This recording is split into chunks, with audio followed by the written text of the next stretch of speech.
All right, so my name is Tim Freitag, and as you can see, my topic for this presentation is I consume cannabis, therefore I am lazy and stupid.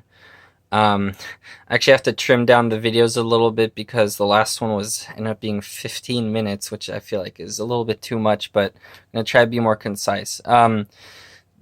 That notion is something that I've had to deal with in my professional life for the last 5 years and my regular life for the last 8 years. I specifically didn't choose I am a stoner because the word stoner has a specific connotation with, getting stoned, being like getting drunk almost, whereas I'm talking about just the regular consumption of cannabis, both recreationally and medically. Um, when I started working in the industry professionally, so this has been my professional career for the last 5 years, which is why I at least felt a little bit comfortable making a video like this in a classroom setting. Um, my parents still had that exact notion. When they first discovered that I was smoking, they were actually very disappointed in me specifically because they didn't want either of their sons to be doing drugs as they said it, but I was kind of like the older child that was not supposed to do anything bad and stuff like that. And so they really drove it home with me by even asking me math questions during dinner when they knew I had, smoked before dinner. They would throw out like, "What's 18 times 12?" Right? And if I didn't answer it fast enough, they would make disappointed noises and be like, "Oh, see, this is what happens when you smoke." Even though at the time I was taking pre-cal, I was still in college. I was in pre-cal, and so I was able to answer those questions most of the time pretty fast.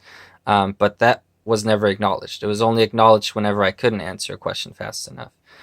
Um, and another reason why I reject this idea that people who consume cannabis are lazy and stupid is because within the industry that I worked in up until recently, you realize that there is such a plethora of knowledge that goes into the plant and the industry in general between, growing, which has to do with biology, and selective breeding to the actual bud tenders, which is sales, but has to do with like the terpenoid and cannabinoid composition. Because as the salesperson, the people working in that industry are making recommendations usually for medical reasons. Still a lot today, even, but back then when it was just medical, even more. Um, I remember being just 22 or 23 and having people come in who didn't look well at all, and they dropped the I'm dying and nothing the doctor's doing is helping me. I just need to feel okay on you. And if you never did your research at that point, you're literally just kind of a stoner. You didn't do your research. It makes you feel kind of like you're wasting a lot of that opportunity. And I dove into that research, and over the years I've been able to get promoted and work in various different positions. And no matter which position I worked in, I was always my opinion and my knowledge was always respected and kind of sought after by a lot of people. Not to toot my own horn, but again, this is just to like reject the statement. And the whole time, even up until when I was writing this video, there's still days when I'll vape a little bit or I'll eat a little bit of an edible and I'll get high and I'll kind of sit there and think, man, like um, someone out there might think that this is like that this is like a waste of time, or that I'm stupid or something. And I even fight that with myself. I think to myself, oh well, I could have done something else with my time, but I was gonna sit there and maybe watch TV or read a book or listen to music anyway. So why not um, relax a little bit extra or make it just a little bit more enjoyable. And where I finally almost broke through that, the first major stepping stone, that was after all these years. My mom, she never wanted anything to do with it. And while she respected the fact that I did it for work, and a lot of times once I told stories of how I helped someone with a serious medical condition or someone who was dying, find a little bit more happiness or joy, or help them subside with certain symptoms.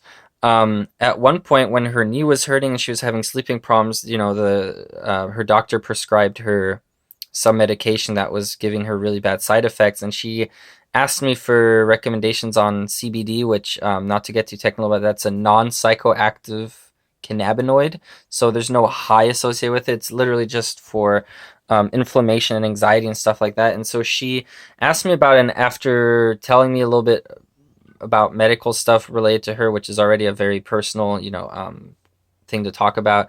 And after reassuring her that she wouldn't get high at all because she's had a previous bad experience back when she was a child in the 70s, um, I was able to dose her with an edible, non-psychoactive edible, and it helped her, but it didn't help her with the sleep. And then after a few months of using those, she actually asked me for a very low dose THC edible. And while I again had to assure her it wasn't going to make her high or giggles or anything like that, you know, it was crazy to go from, you know, in 2000 and like 14, from, oh, I don't want to touch it, I don't want you touching it, and then 2018 or 19 being like, hey, I need you to help me, you know, for a medical reason.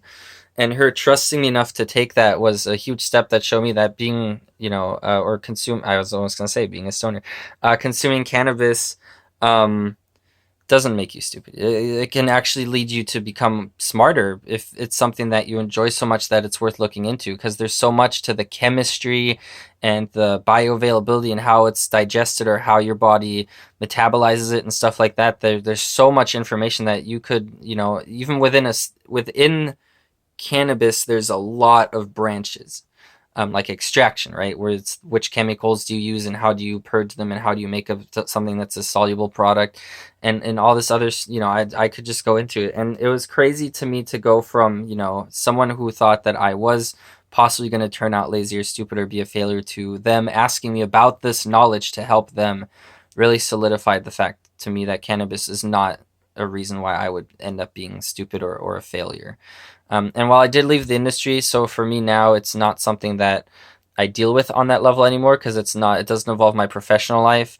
It's still something I deal with a little bit because, you know, I'm taking summer classes and it's an overload class. And on the weekends or when I don't have anything to do and I decide that maybe I would want to medicate a little bit, I still have a little bit of reluctance because I think to myself, wait, did I maybe forget to turn in an assignment? And then it can sometimes ruin the experience a little bit as well. But I'm still coming to terms with it, and this assignment helped with that as well for sure.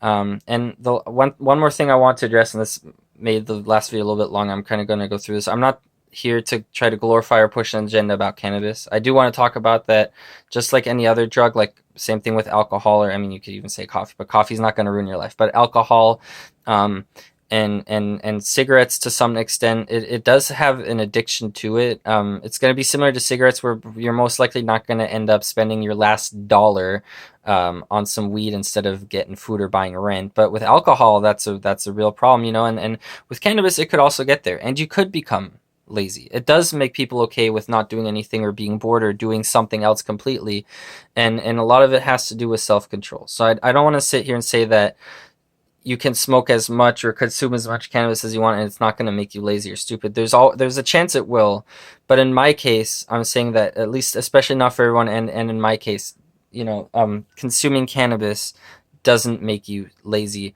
or stupid. It can lead to you learning a lot more stuff. And in my case, with a career, it can learn to you making, you know, I ended up getting paid because I was working like a normal job, 11 hours in one of the occasions, and able to afford nicer things like cars. And this most surprising thing is that my wife doesn't medicate at all. I mean, she uses CBD for headaches and migraines, but she doesn't medicate at all. So it's not even like it's something that defines you as a person enough where you have to find another person who engages in that kind of behavior. I think it's very much like its own unique property, and I don't think that it railroads you into any specific um, uh, you know, adjectives or personality traits. But yeah, this video ended up being a little bit shorter, still close to 10 minutes, but I think I was able to be as concise as I could be this time. Thank you guys for watching. Again, I consume cannabis, and therefore I'm lazy and stupid is something that I definitely have to reject just based on my own experience and where I am now. But thank you guys for listening.